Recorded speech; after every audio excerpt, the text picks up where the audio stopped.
स्वागत है बच्चों आप सभी का अपनी इस मैथमेटिक्स की ऑनलाइन क्लासेज में।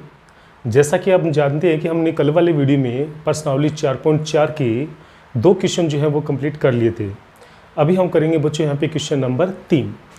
तीसरे क्वेश्चन में देखिए बच्चों हमें क्या करना है, यहाँ पे एक सारणिक दी गई है 3 कोटि की और मुझे दूसरी पंक्ति के अवयवों के सापेक्ष सह गुणनखंडों का प्रयोग करके सारणिक का मान निकालना है।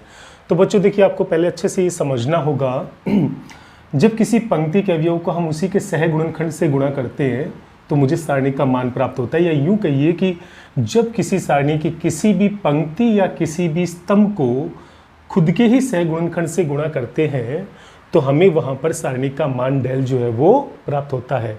तो बच्चों मुझे यहाँ पे दूसरी पंक्ति के अवयवों को उसके सह गुणनखंडों से गुणा करके सारणी का मान जो है वो ज्ञात करना है। तो देखिए बच्चों हम यहाँ पे किस प्रकार से सारणी का मान कैलकुलेट करेंगे। तो देखिए बच्चों यहाँ पे दूसरी पंक्ति के सापेक्ष चूंकि हमें डेल का मान यानी कि सारणी का मान ज्ञात करने, तो दूसरी पंक्ति के अवयवों को हम लिखते हैं a1 a21 a22 a23 और उसके सापेक्ष इनके सह गुणनखंड को हम कैपिटल A21 कैपिटल A22 और कैपिटल A23 से रिप्रेजेंट करेंगे। तो A21 वाले अवयव को तो इसी के सापेक्ष इसके सह गुणनखंड से गुणा करेंगे और A22 वाले अवयव को भी इसी के सह गुणनखंड से गुणा करेंगे और A23 वाले अवयव को भी हम इसके सह गुणनखंड से गुणा करेंगे। तो बच्चों यहाँ पे मुझे सारणी का मान जो है वो प्राप्त होगा। तो बच्चों किसी भी पंक्ति को जब उसी के सह गुणनखंड से गुणा करते हैं तो यहाँ पे सारणी का मान आता है। तो बच्चों दूसरी पंक्ति के अवयव तो हमारे पास यहाँ ऑलरेडी हैं, मुझे केवल दूसरी पंक्ति के सह गुणनखंड को यहाँ पे निकालना है। तो देखिए बच्चों यहाँ पे दूसरी पंक्ति के सह गुणनखंड, तो बच्चों हम यहाँ पे दूसरी पंक्ति के सह गुणनखंड निकालेंगे। तो A21 के सापेक्ष सह गुणनखंड, तो आपको अच्छे से पता है बच्चों के सह गुणनखंड जो होता है वो उप सारणी के साथ उसका जो रिलेशन होता है वो -1 की घात i प्लस जे यानी 2 + 1 यहाँ पर हो जाएगा 3 और यहाँ पर आएगी इसकी उपसारणिक। तो देखिए बच्चों यहाँ पे इस दूसरी पंक्ति के पहले अवयव की उपसारणिक क्या होगी, पंक्ति और स्तंभ को छोड़ेंगे तो 3 8 2 3 यहाँ पर आएगा 3 8 2 और 3। तो -1 की घात 3 चूंकि माइनस का साइन आएगा, ये हो जाएगा यहाँ पे 3 3 9 -8 2 16 यानी 9 में से 16 घटाएंगे तो माइनस का 7, तो ये हो जाएगा माइनस माइनस प्लस का 7। अब देखिए बच्चों यहाँ पे A22 के सापेक्ष हम इसके सह गुणनखंड को कैलकुलेट करेंगे।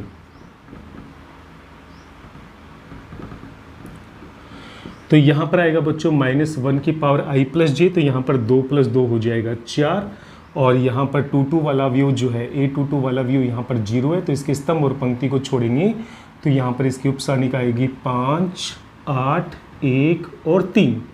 तो -1 की घात 4 प्लस का साइन आएगा, तो इसको सोल्व करने पे आपके पास आएगा 5 3 15 -8 1 8 यानी यहाँ पर आएगा आपके पास प्लस का 7।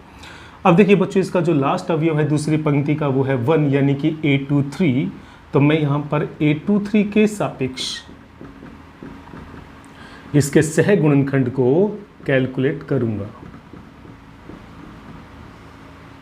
तो बच्चों क्या आएगा यहाँ पे -1 की पावर i प्लस जे, तो 2 + 3 यहाँ पर हो जाएगा 5 और यहाँ पर A23 वाला जो अवयव है वो 1 है और इसके सापेक्ष उपसारणी क्या होगी, जब इसकी पंक्ति और स्तंभ को छोड़ेंगे तो ये आएगा 5 3 1 2, तो यहाँ पर आएगा 5 3 1 और 2।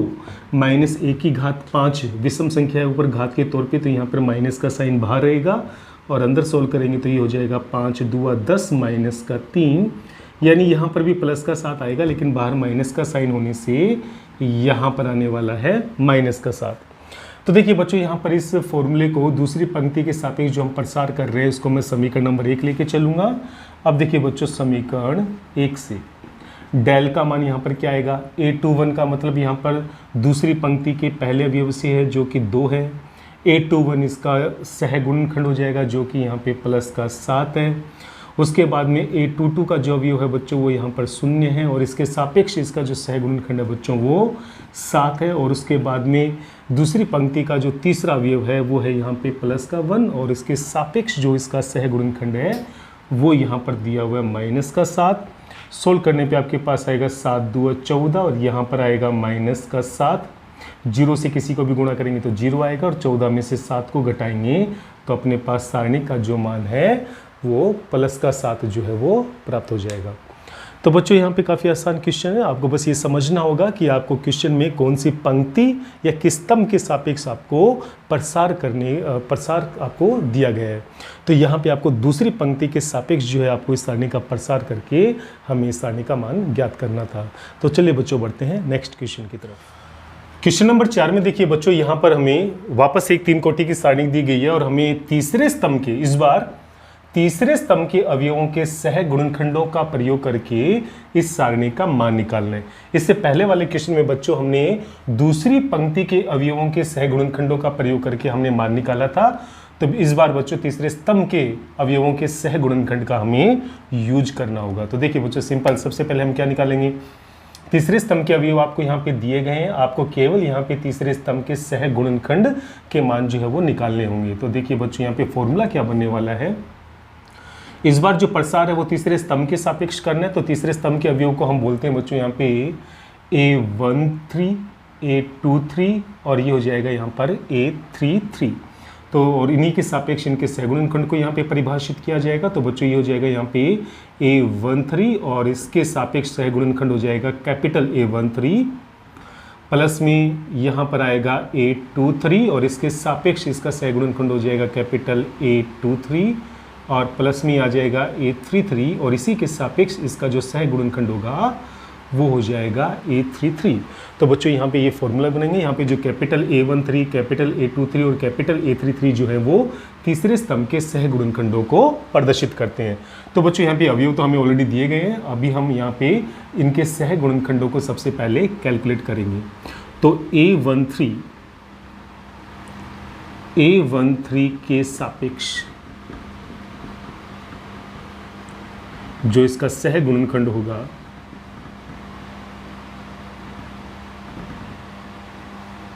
उसको हम यहाँ पे कैपिटल A13 से रिप्रेजेंट करेंगे और इसका फॉर्मूला आपको पता है -1 की पावर i प्लस जे, यानी कि 1 + 3 हो जाएगा 4।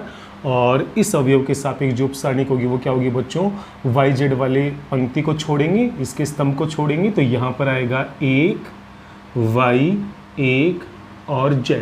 तो इसको सोल्व करने पे -1 की घात 4 यानी प्लस का साइन आएगा और इसका जब प्रसार करेंगे बच्चों तो यहाँ पर आ जाएगा Z - Y। अब देखिए बच्चों यहाँ पर A23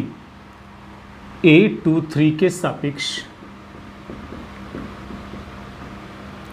सहगुणनखंड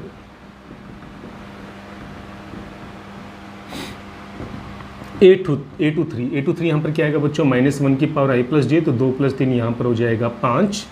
और यहाँ पर देखिए बच्चों जब इस पंक्ति को, इस स्तंभ को और पंक्ति को छोड़ेंगे तो यहाँ पर अपने पास आने वाला है 1x 1z, यानी 1x 1 और z। -1 की घात 5 का मतलब बच्चों बाहर माइनस का साइन आएगा और अंदर प्रसार करने पे आने वाला है z - x और जब इस माइनस का गुणा अंदर करेंगे तो ये z - x जो है वो x - z में कन्वर्ट हो जाएगा। अब देखिए बच्चों इसका जो लास्ट अवयव है A33 जो कि xy है, इसके सापेक्ष जब हम इसका सहगुणनखंड निकालेंगे तो A33 के सापेक्ष सहगुणनखंड क्या आएगा बच्चों, A33 यहाँ पर क्या आ जाएगा, -1 की पावर i प्लस जे, यानी 3 + 3 हो जाएगा 6। और xy के सापेक्ष उपसारणी क्या होगी, स्तंभ और पंक्ति को छोड़ेंगे तो यहाँ पर आएगा 1x 1z, 1x 1y। तो इसको सोल्व करेंगे तो -1 की घात 6 का मतलब बाहर प्लस का साइन आएगा और प्रसार करने पे यहाँ पर हो जाएगा y - x। तो बच्चों यहाँ पे हमने तीसरे स्तंभ के तीनों ही अवयवों के सापेक्ष सहगुणनखंड को हमने कैलकुलेट कर लिया। अब ये तीनों की तीनों वैल्यू हम समीकरण नंबर 1 में पुट करेंगे और सारणी का मान निकालेंगे। तो देखिए बच्चों समीकरण नंबर 1 से डेल बराबर क्या आएगा, A13 का मतलब यहाँ पर अवयव YZ से है और इसके सापेक्ष जो सहगुणनखंड है वो यहाँ पर हो जाएगा Z - Y। 823 का जो अवयव है बच्चों वो यहाँ पर है दिया हुआ आपको जेड और इसके सापेक्ष जो उपसारणी का वो हो जाएगी यहाँ पर x माइनस जेड, और यहाँ पर 833 का जो अवयव है वो है xy और इसके सापेक्ष जो इसका जो सह गुणनखंड है वो हो जाएगा y माइनस एक्स जो हमने कैलकुलेट किया था। अब देखिए बच्चों इसको सोल्व करेंगे तो यहाँ पर क्या आएगा, वाई जेड को जेड से गुणा करेंगे तो ये हो जाएगा वाई जेड स्क्वेयर, माइनस का वाई जेड को वाई से करेंगे तो ये हो जाएगा वाई स्क्वेयर जेड, प्लस में जेड एक्स को एक्स से गुणा करेंगे तो ये हो जाएगा यहाँ पर Z x square, Z x को माइनस जेड से गुणा करेंगे तो माइनस का जेड स्क्वेयर एक्स, प्लस में एक्स वाई को वाई से गुणा करेंगे तो प्लस एक्स वाई स्क्वेयर, और माइनस एक्स वाई को एक्स से गुणा करेंगे तो माइनस का एक्स स्क्वेयर वाई। अब देखिए बच्चों इन पूरे पदों को हम यहाँ पे गुणनखंड के रूप में प्रदर्शित करेंगे, तो इसके लिए मुझे यहाँ पे क्या परिवर्तन करना होगा, इन दोनों पदों में से बच्चों मुझे वापस यहाँ पे कॉमन लेना होगा वाई जेड, तो अंदर बचने वाला है यहाँ पे जेड माइनस वाई।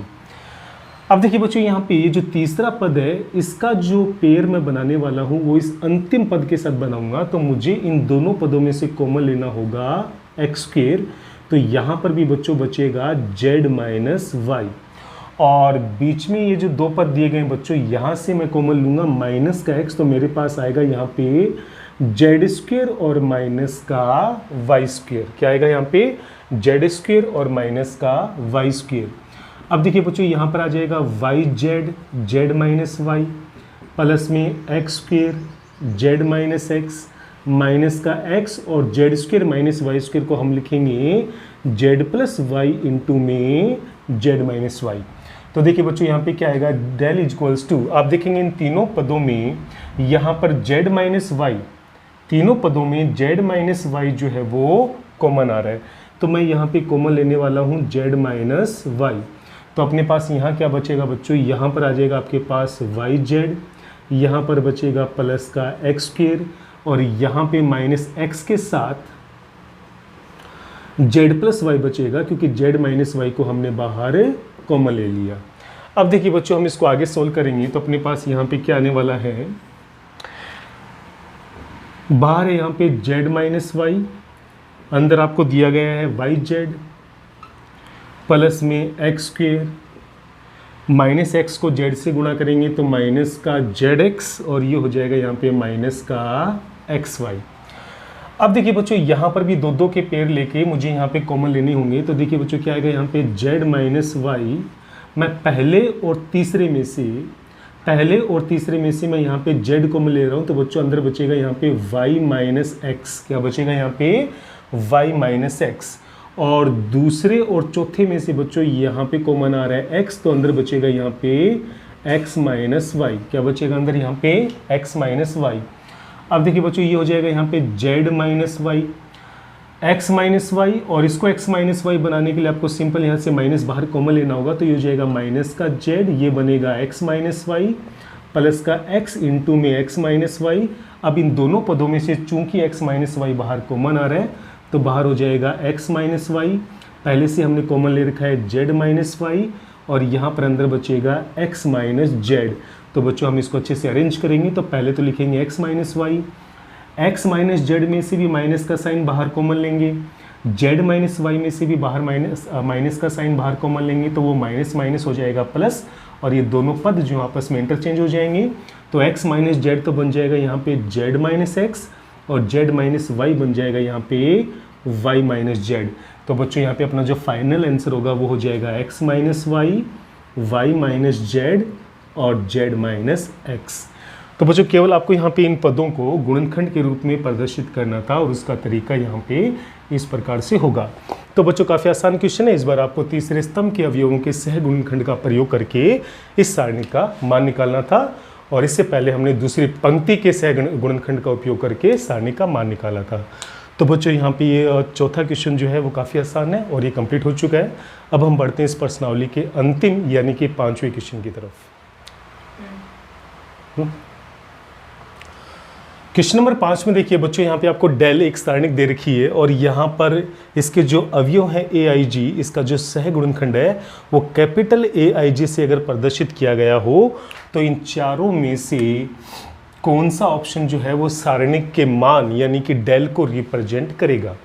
बच्चों मैंने आपको पहले भी बताया था कि किसी भी पंक्ति या किसी भी स्तंभ को उसी के सहगुणनखंड से गुणा कर दो तो आपको सारणी का मान जो है वो प्राप्त हो जाएगा। तो देखिए बच्चों, यहाँ पे एक ऐसा पेड़ देखना होगा जिसमें उसी पंक्ति या उसी स्तंभ के अवयव हो और उन्हीं के सापेक्ष आपको सहगुणनखंड से गुणा किया गया हो।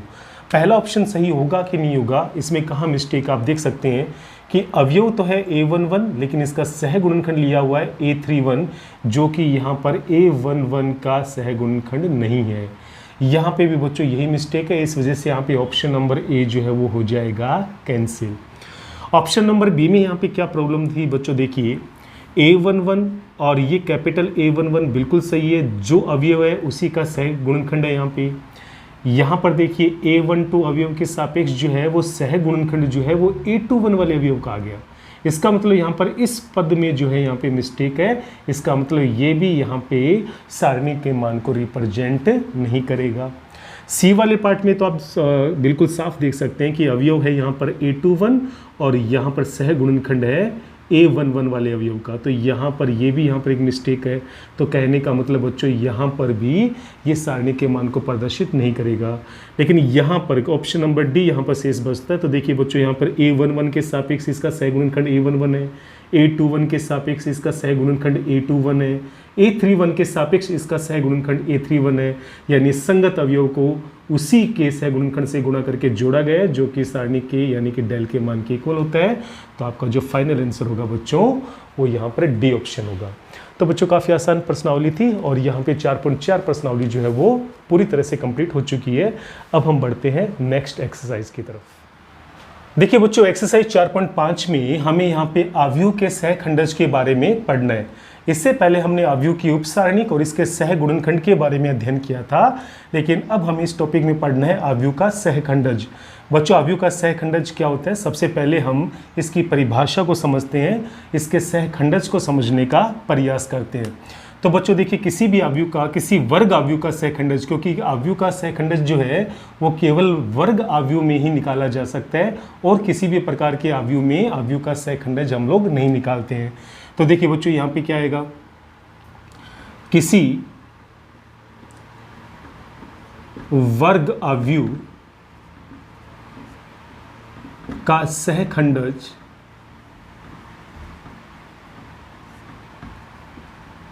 उस अवयव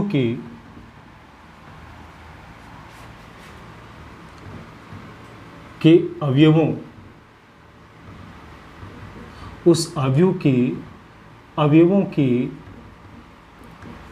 सहगुणनखंड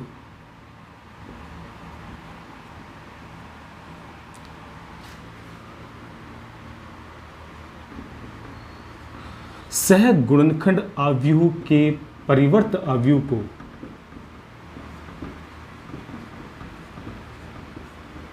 को कहते हैं।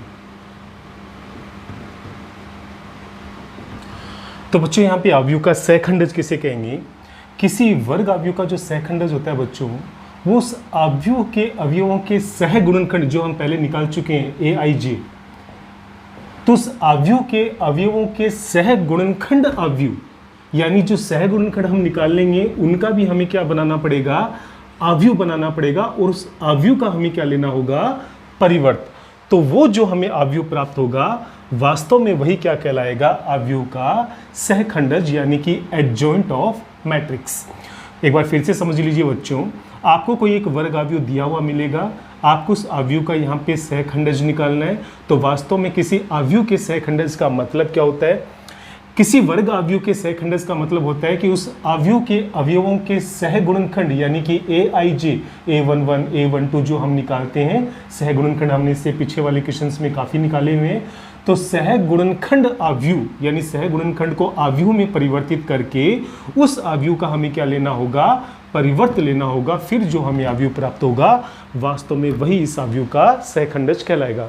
तो बच्चों ये एक आसान सी परिभाषा है और अभी हम इसके ऊपर प्रैक्टिकली तौर के ऊपर जब ये क्वेश्चन करेंगे तो आपको ये डेफिनेशन भी अच्छे से समझ में आएगी और अवयव का जो सहखंडज है, एडजॉइंट ऑफ मैट्रिक्स जो है वो भी आपको अच्छे से समझ में आएगा। तो चलिए बच्चों, प्रश्नावली 4.5 की शुरुआत करते हैं। अब देखिए बच्चों, प्रश्नावली 4.5 का हम पहला सवाल करेंगे। हमें यहाँ पे 2 कोटि या फिर 3 कोटि के आपको वर्ग अवयव दिए हुए मिलेंगे। इसमें मुझे यहाँ पे अवयव का सहखंडज जो है वो निकालना होगा। तो देखिए बच्चों, अवयव का सहखंडज हम किस प्रकार से निकालेंगे, जैसा मैंने आपको बताया था कि सहखंडज निकालने से पहले आपको उस अवयव का सहगुणनखंड निकालना होगा। तो देखिए बच्चों, हम यहाँ पे सबसे पहले सहगुणनखंड निकालेंगे और उसका अवयव प्राप्त करेंगे। तो यहाँ पर A11 के सापेक्ष सहगुणनखंड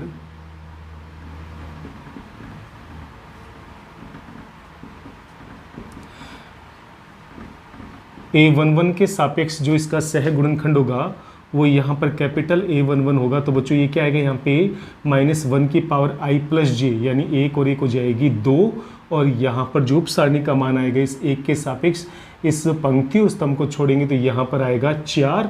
तो बच्चों -1 की घात 2 जो होती है वो +1 होती है, यानी यहाँ पर आपके पास केवल क्या आएगा 4। अब देखिए बच्चों, यहाँ पर A12 के सापेक्ष इसके सहगुणनखंड को मैं यहाँ पर कैपिटल A12 से रिप्रेजेंट करूँगा, जो -1 की घात 1 + 2 यानी कि यहाँ पर आएगा 3, और जब इस पंक्ति और स्तंभ को छोड़ेंगे तो यहाँ पर आएगा 3, यानी कुल मिलाकर यहाँ पर आ जाएगा आपके पास -3। अब देखिए बच्चों, यहाँ पर A21 के सापेक्ष जब हम इसका सहगुणनखंड निकालेंगे तो ये आ जाएगा यहाँ पर A21, तो यहाँ पर आ जाएगा -1 की घात i प्लस जे, यानी 2 और 1 का योग यहाँ पर 3 होगा, और A21 के अवयव यानी 3 के सापेक्ष जब हम इसका प्रसार करेंगे तो पंक्ति और स्तंभ को छोड़ेंगे तो उप सारणी के तौर पे मुझे यहाँ पे मिलेगा 2, -1 की घात 3, चूंकि माइनस का साइन लगेगा बाहर, और यहाँ पर आ जाएगा 2, यानी -2। अब देखिए बच्चों, लास्ट अवयव A22 के सापेक्ष इसके सहगुणनखंड को मैं कैपिटल A22 से रिप्रेजेंट करूंगा, जो कि -1 की घात 2 + 2 यानी कि 4 आएगा, और इस अवयव 4 के सापेक्ष इसका जो उपसारणिक आएगा बच्चों वो स्तंभ और पंक्ति को छोड़ने पे मुझे यहाँ पे +1 प्राप्त होगा। -1 की घात 4 चूंकि +1 होती है तो बच्चों यहाँ पर आएगा +1। तो बच्चों, हमने यहाँ पे इस दिए गए वर्ग अवयव का सहगुणनखंड निकाल लिया। तो जैसा कि मैंने परिभाषा में बताया था कि अवयव का सहगुणनखंड जो होता है, सहखंडज जो होता है, माफ कीजिए, अवयव का सहखंडज जो होता है इसको हम शॉर्ट में एडजॉइंट ए से रिप्रेजेंट करते हैं। एडजॉइंट का मतलब होता है सहखंडज और ए का मतलब अवयव ए जो आपको दिया गया है। तो एडजॉइंट ए का मतलब हो गया इस अवयव का सहखंडज। परिभाषा के अनुसार किसके इक्वल होता है, दिए गए वर्ग अवयव के अवयवों के सहगुणनखंड अवयव, यानी इस सहगुणनखंड को जो हमने निकाला इसका पहले हमें अवयव तैयार करना होगा। तो इसको इसी क्रम में लिखना है जिस क्रम में ये अवयव थे। तो A11 की वैल्यू यहाँ पे 4 आएगी, यहाँ पर A12 के स्थान पे आ जाएगा -3, A21 के स्थान पे आएगा -2, A22 के स्थान पे यहाँ पर आएगा +1। तो बच्चों, यहाँ पे दिए गए अवयव के सहगुणनखंड अवयव के परिवर्त को ही हम क्या कहते हैं, एडजॉइंट ए कहते हैं। यानी अब मुझे इसका क्या लेना होगा, परिवर्त। और किसी भी अवयव का परिवर्त कैसे लिया जाता है आपको अच्छे से पता है। उसके पंक्तियों को स्तंभों में, स्तंभों का पंक्तियों में हम लोग विनिमय करते हैं। तो पहली पंक्ति बन जाएगी पहला स्तंभ, तो यह आएगा 4 - 3, यहाँ पर हो जाएगा -2 और +1। तो बच्चों यहाँ पे ये हो जाएगा एडजॉइंट ए। तो एडजॉइंट ए की जो वैल्यू होगी या एडजॉइंट ए जो होगा वो 4 - 2 -3 और 1 के इक्वल होगा। तो काफ़ी आसान है बच्चों अवयव का सहखंडज। बस आपको इसका तरीका मालूम होना चाहिए कि अवयव का किसी भी वर्ग अवयव का सहखंडज कैसे निकालेंगे। किसी भी वर्ग अवयव का सहखंडज निकालने से पहले आपको उस अवयव के सहगुणनखंड निकालने होते हैं और उन सभी गुणनखंडों का आपको अवयव प्राप्त करना होता है और उस अवयव का परावर्त लेकर आप उस दिए गए अवयव का सहखंडज बहुत आसानी से निकाल सकते हैं, जिसको हम शॉर्ट में बोलते हैं एडजॉइंट ए। बच्चों यहाँ पे अवयव का सहखंडज यानी कि एडजॉइंट ए हमारे किस काम में आने वाला है आगे, इसका उपयोग आगे कहाँ पर होगा आपको पता होगा बच्चों। हमने अवयव वाली प्रश्नावली में अवयव का परिवर्तन निकाला था, माफ कीजिए अवयव का प्रतिलोम निकाला था ए इनवर्स प्रारंभिक संक्रिया रूपांतरण से। कौन सी विधि से निकाला था हमने वहाँ पे, प्रारंभिक संक्रिया रूपांतरण से। लेकिन बच्चों यहाँ पर हम वापस जो है इस अवयव का प्रतिलोम निकालेंगे, लेकिन इस बार जो प्रतिलोम निकालने वाले हैं वो फॉर्मूले के आधार पर निकालेंगे। और यहाँ पर फॉर्मूला क्या होगा, एडजॉइंट ए अपॉन में डिटर्मिनेंट्स ऑफ ए। तो इस बार जो प्रतिलोम निकालने का जो फॉर्मूला होगा, जो फॉर्मूला विधि है वो क्या होगी, एडजॉइंट ए अपॉन में determinants of A. Determinants of A का मतलब होता है इस सारणिक का मान, इस अवयव के सारणिक का मान। तो अगर बच्चों में इसी सवाल के अंदर अगर थोड़ा सा और परिवर्तन करके अगर आपको समझाने की दृष्टि से अगर मैं इस सारणी का यहाँ पे मान निकालूं तो यहाँ पर इसका प्रसार करेंगे तो क्या आएगा, देखिए बच्चों अवयव ए की सारणी हो जाएगी 1 2 3 और 4, तो यह जाएगा 4 1 4 -6 यानी -2, यानी इस अवयव को -2 से अगर हम डिवाइड कर दें तो मेरे पास यहाँ पे परिवर्त अवयव आ जाएगा, यानी कि 4 -2 -3 और 1। तो बच्चों यहाँ पर ये जो मुझे अवयव प्राप्त हुआ है, आप इस 2 का भाग जो है इस अवयव के अंदर दे सकते हैं, अंदर माइनस से भी गुणा कर सकते हैं। तो यहाँ पर जो आपको ये अवयव प्राप्त हुआ है, ये इस अवयव का क्या कहलाता है, प्रतिलोम कहलाता है। बच्चों यहाँ पे विधि हमने केवल चेंज की है, इससे पहले हमने जो प्रतिलोम निकाला था वो प्रारंभिक संक्रिया रूपांतरण से निकाला था, और ये जो तरीका है प्रतिलोम निकालने का, ये यहाँ पर फॉर्मूला विधि है, जिसमें मुझे सबसे पहले क्या निकालना होता है, उस दिए गए अवयव का एडजॉइंट निकालना होता है, यानी कि सहखंडज निकालना होता है। तो बच्चों आप इस बात के ऊपर विशेष ध्यान देंगे। और आपको बच्चों में एक शॉर्ट ट्रिक भी बता देता हूं कि आपको जब भी किसी अवयव का, और अवयव की खासियत क्या होनी चाहिए कि वो 2 कोटि का वर्ग अवयव होना चाहिए, वो 2 कोटि का ही वर्ग अवयव होना चाहिए। तो आप उस अवयव का जो सहखंडज है वो बिल्कुल डायरेक्ट भी निकाल सकते हैं, लेकिन आपको पेपर में ऐसा नहीं करना है। पेपर में करते वक्त आपको इसी पूरी प्रक्रिया को फॉलो करना ही पड़ेगा, तभी आपको मार्क्स मिलेंगे। लेकिन आपने जो सहखंडज निकाला है वो सही है या गलत है, इसकी जांच आप कैसे करेंगे, आपको जो 2 कोटि का यहाँ पे अवयव दिया गया है उसमें आपको थोड़ा सा परिवर्तन करना है, लेकिन बस ये 2 कोटि का ही वर्ग अवयव होना चाहिए, उसी में ये शॉर्टकट ट्रिक जो है वो काम करेगी। तो बच्चों इसका एडजॉइंट हम डायरेक्ट कैसे निकाल सकते हैं, दिए गए अवयव का एडजॉइंट हम डायरेक्ट कैसे निकालेंगे, आपको सिंपल क्या करना होता है, यहाँ पर जो ये मुख्य विकर्ण, इसको हम क्या बोलते हैं, मुख्य विकर्ण। हमें यहाँ पे मुख्य विकर्ण को आपस में इंटरचेंज करना होता है, यानी 1 के स्थान पे 4 और 4 के स्थान पे आएगा 1, तो 1 के स्थान पे 4 और 4 के स्थान पे आएगा 1, और जो दूसरा विकर्ण है इसके केवल साइन चेंज कर दो, यानी प्लस है तो माइनस कर दो, माइनस है तो प्लस कर दो। चूंकि 2 और 3 दोनों प्लस के हैं तो यहाँ पर ये हो जाएगा -2 और -3। तो यहाँ पर ये प्रक्रिया लगाकर आप किसी भी 2 कोटि के अवयव का डायरेक्ट सहखंडज जो है वो निकाल सकते हैं। तो आप देखेंगे यहाँ पे हमने जो एडजॉइंट निकाला है वो बिल्कुल हम लोग कुछ ही सेकेंडों के अंदर जो है वो प्राप्त कर सकते हैं। लेकिन इसकी शर्त ये होनी चाहिए बच्चों की जो अवयव आपको दिया गया है उसकी कोटि क्या होनी चाहिए, वो 2 कोटि का वर्ग अवयव होना चाहिए। एक बार फिर समझ लीजिए बच्चों, डायरेक्ट हमने कैसे निकाला, क्या प्रक्रिया होगी डायरेक्ट निकालने की, 2 कोटि का जो वर्ग अवयव दिया गया है उसमें मुख्य विकर्ण के अवयवों को आपस में इंटरचेंज कर दो, यानी इन दोनों अवयवों को आपस में करना है इंटरचेंज, और इन दोनों अवयवों को आपस में आपको साइन चेंज करना है। तो यहाँ पे इन दोनों अवयवों को आपस में क्या करना है, इंटरचेंज, और इन दोनों अवयवों का आपस में क्या करना है, साइन चेंज। बस आपको इन्हीं 2 बातों का ध्यान रखना है, तो आप बहुत आसानी से किसी 2 कोटि के अवयव का सहखंडज कुछ ही सेकंड के अंदर निकाल सकते हैं। तो बच्चों हमने यहाँ पे प्रश्नावली 4.5 का पहला क्वेश्चन जो है वो कंप्लीट कर लिया है, जो कि अवयव के सहखंडज के ऊपर आधारित था। बच्चों ये जो सवाल है, पहला सवाल, वो यहीं आके कंप्लीट हो जाता है। ये केवल आपको समझाने के दृष्टिकोण से बताया गया है, और अवयव का जो सहखंडज है वो बिल्कुल डायरेक्ट भी निकाला जा सकता है अगर यहाँ पर 2 कोटि का वर्ग अवयव आपको दिया गया हो। तो बच्चों आज के लिए हम लोग इतना ही करेंगे, काफ़ी आसान भी है और काफ़ी इंपॉर्टेंट पार्ट आज हमने पढ़ा है, इसको आप अच्छे से अभ्यास में लेके आएँ। और आप जो है पीछे वाली प्रश्नावली जिसमें हमने प्रारंभिक संक्रिय रूपांतरण से जो प्रतिलोम निकाले थे वो सभी 2 कोटि के ही वर्ग अवयव थे। आप उसमें ये ट्रिक अप्लाई करके डायरेक्ट उसका प्रतिलोम जो है वो चंद सेकंड में निकाल सकते हैं, जबकि आपने देखा होगा कि प्रारंभिक संक्रिय रूपांतरण में हमने वहाँ पे 4-5 स्टेप जो है वो लिए थे। तो बच्चों आप इसके ऊपर अभ्यास कीजिए और बाकी के क्वेश्चन लेके आएंगे नेक्स्ट वीडियो में। तब तक कीजिए इंतजार। किसी भी प्रकार की कोई भी दिक्कत हो तो जरूर पूछिएगा। जय हिंद, जय भारत।